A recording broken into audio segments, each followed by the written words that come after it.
Hey Shannon, it's been 5 years, right? Who is this? Huh? You know me, right? Stop joking around. We miraculously reunited today, didn't we? What are you talking about? Please tell me your name or I won't know what you're talking about. Fine, I'll tell you. It's me, Tariq. Huh? Your ex-husband, Tariq? How do you have my account information? Seriously? You don't know yet? You came to the entrance ceremony at the kindergarten yesterday, right? The entrance ceremony? Your child goes to the same kindergarten as mine? Yep, she's my second child. It seems that my daughter is in a different class as your daughter, though. But it seems like a child of my wife's friend is in the same class as your child, so you must have exchanged contact information with her. She gave your contact information to my wife, which is how I got it. Could you not hand out my contact information like that? Calm down. I have no intention of getting back together with you or something. My wife knows I have your contact information, so there's no need to worry. Your wife is Sarah, right? The woman you cheated on me with 5 years ago, which was the cause of our divorce and also an old friend of mine. It's obvious she finds the situation hilarious. Yeah, kind of. I mean, I think it's hilarious as well. Don't contact me anymore. What? I guess it can't be helped if we see each other at the kindergarten, but I have no intention of being friendly with you two. Bye.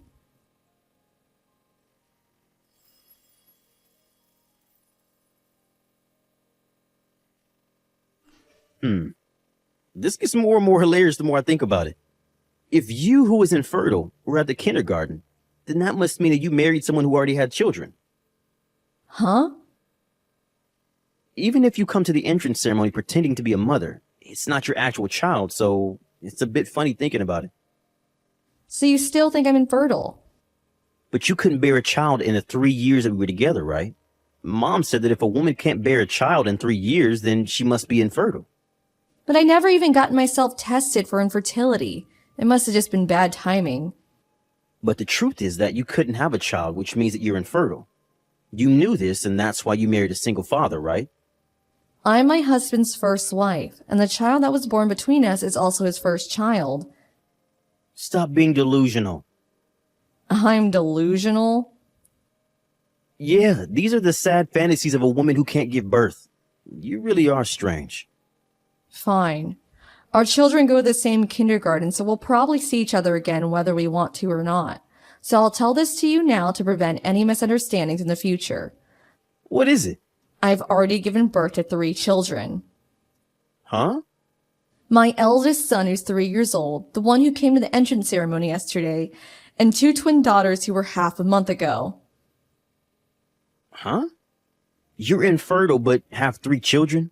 That means your husband had 3 children with his previous wife, right? Stop making weird excuses. It's confusing. I gave birth to all 3 of them. But you're infertile and... I told you that I gave birth after we divorced. Do you not understand that what I'm trying to say is that I'm not infertile? Huh? You gave birth to them? Yes, that's what I told you multiple times. Oh, and it's not like I underwent some sort of infertility treatment. I gave birth to them naturally. Then why didn't you get pregnant in the 3 years you were married to me? Why are you asking me that? Tell me. All I know is that there were no problems with my body. You think about what other possibilities there might have been. Goodbye.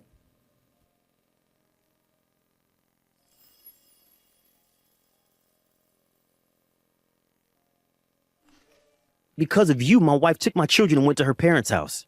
What? Don't get me involved in your fights, please. I'm not involving you. This is your fault. I wanted to find out whether you had actually given birth to your son, so I dropped off and picked up my child to and from kindergarten as much as possible so I could have a chance to meet you. Oh, you're talking about 10 days after the entrance ceremony, right? I was with my husband, right? Yes, that husband. I tried to talk to you, but as I tried to approach, he suddenly appeared from behind your back. I thought I had seen him before, and so I looked closely at his face, which is when I noticed that he was the executive director at my office. Apparently, I only found out when he told me after we got married. I know that he has a son the same age as my daughter. When I heard that his wife gave birth to twin daughters a few months ago, does that mean that what you were saying was true? I see. So that's why you ran off without even talking to me, your face pale. I haven't seen you since, but I'm not complaining. Something terrible has happened to me. What? I did a bit of research after that and found out that men being infertile is more common than I thought. I did a DNA test with my child. The result was, well, he was my child, Oh, good for you. Yeah, but my wife found that I had done a DNA test behind her back, and she got furious at me for suspecting her of cheating. Oh, and that's why she took your children and went to her parents' house. But I don't see how that has anything to do with me. If you hadn't said anything strange, I would have never have done a DNA test. Wouldn't this have never happened if you never bothered me in the first place? Then why did you reply to my text? Because you still insisted that I was infertile, and you even said that my husband was a single father or something. Don't you think it was only natural for me to get annoyed and correct you? But you were supposed to be infertile.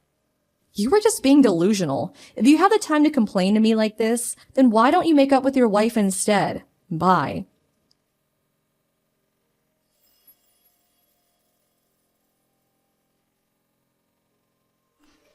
This is so unfair. You're so much less attractive than me, but you're the wife of an executive director? And to think that he works at the same company as Tariq. To think that she would get married with someone even better than Tariq after he threw you away. I stole Tariq from you, only for you to find someone even better. Unfair. That's so unfair. I'm gonna steal this new husband of yours.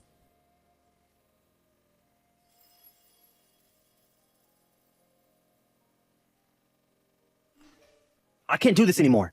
Huh? My family's on the verge of collapse again. Oh, you're talking about how Sarah tried to seduce my husband into going to a hotel together, right?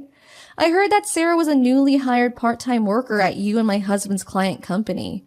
Apparently, my husband filed a complaint, so it's only a matter of time before she gets fired, though. What is this? Ever since I met you at the kindergarten again, my life has been crumbling apart piece by piece. You're making this my fault again? Is this a hobby of yours or something? Why did you put your child into that kindergarten? Did you do it on purpose? You were jealous of me and Sarah, and I don't have enough time on my hands for such stupid matters. you're saying this is stupid? Yes, no matter how you look at it. What? Why don't you calm down and think about this logically? It just happened to be the case that we enrolled our children in the same kindergarten. I didn't do anything to you. Do you understand that? Uh-oh. Which means that if you hadn't went out of your way to get my contact information just to annoy me, this never would have happened. Don't make me repeat myself over and over.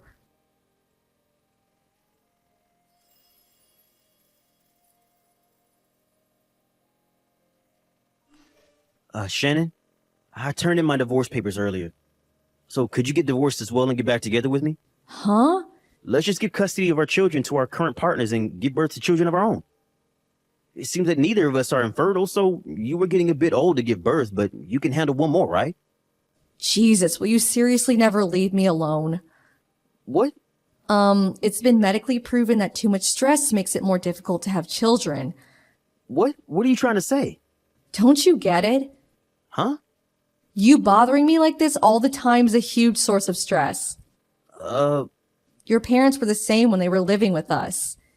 My parents? Yes, they were just like you. Every time I met them, the first thing they would say was, "Give us a grandchild."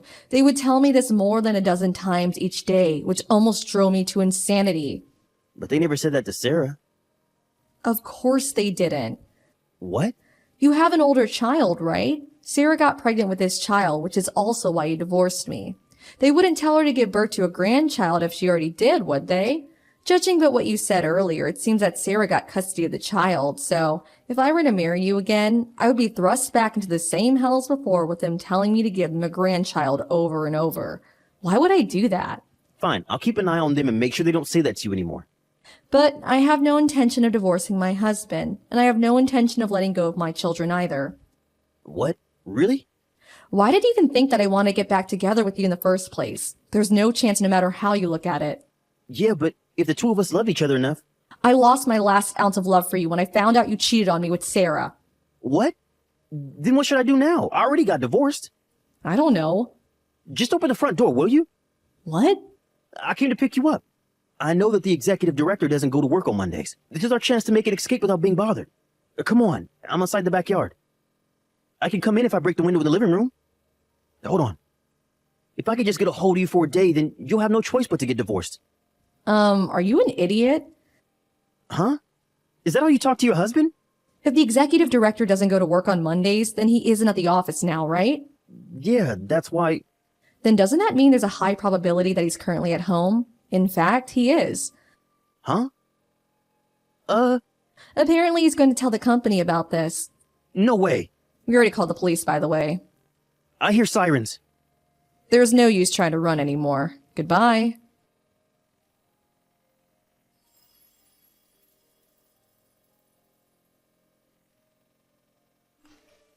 I didn't expect that he would try and break in our house and get caught by the police. Not long after that, Tyreek was fired from his job. We received an alimony from Tyreek and Sarah, and after that placed a restraining order on them. I haven't seen them since. Apparently, both of their families got involved in a fight over who would get custody of their children. Since neither of the parents were functioning adults, the grandparents of the children had to settle things for them. Each family would gain custody of one child, and they would be adopted by relatives. The relatives of both Tyreek and Sarah cut ties with their families. It seems the 6 of them, Tyreek, Sarah, and their 4 parents, all are currently unemployed. There are eyewitness accounts saying that they were living together under a bridge, but it's uncertain where they really went.